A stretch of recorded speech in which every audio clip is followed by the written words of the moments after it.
Hey everybody, welcome to Afterwards, where I talk about our most recent session of Threshold Relics of the Homeland.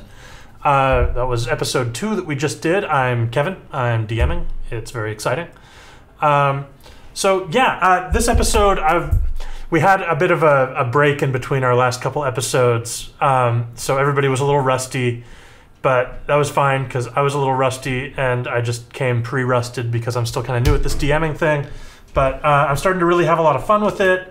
I bought spell cards, which were really useful for keeping track of stuff. And I was really excited for this Paperman fight, mostly because everybody was building him up and they named him and everything.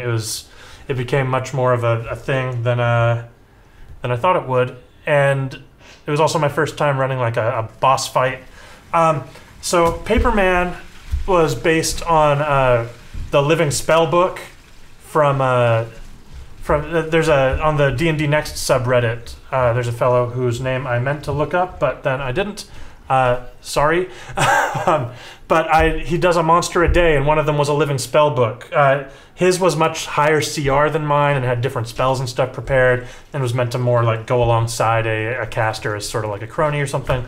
But I liked the idea so much, and the visual was so cool that I wanted to use it. So I took the idea and kind of retooled it. And made him so that he's a necromantic spellbook instead of a generic sort of arcane spellbook. That was really fun. I sort of reflavored and I mostly just necromancy spells.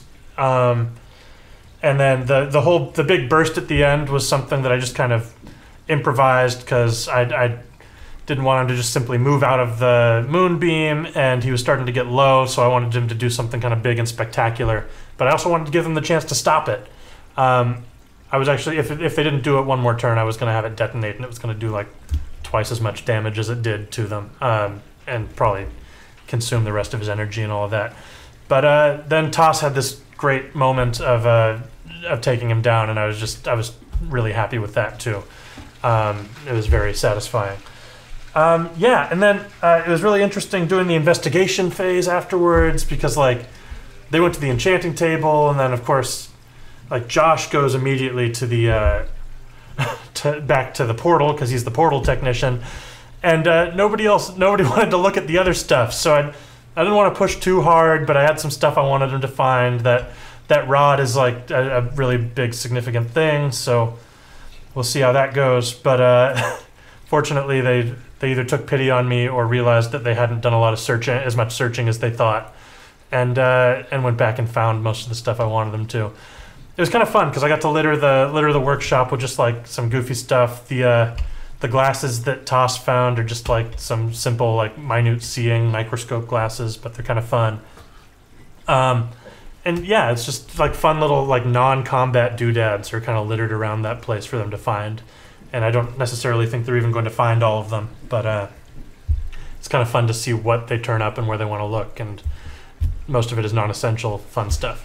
I had a blast. I'm starting to kind of get my groove here, and thank you so much for watching, and we'll see you next time when we see what happens when they grab that rod, which is going to be an interesting sequence, especially if they do something I'm not expecting.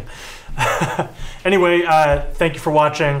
Again, you're probably subscribed if you're watching afterwards anyway, and thank you for doing that. If not, what are you doing? Subscribe, please. You're watching afterwards. Who are you kidding? I'll see you next time. Check us out, Twitter, Facebook. We've got all that stuff. We have a subreddit. Take it easy. See you next week.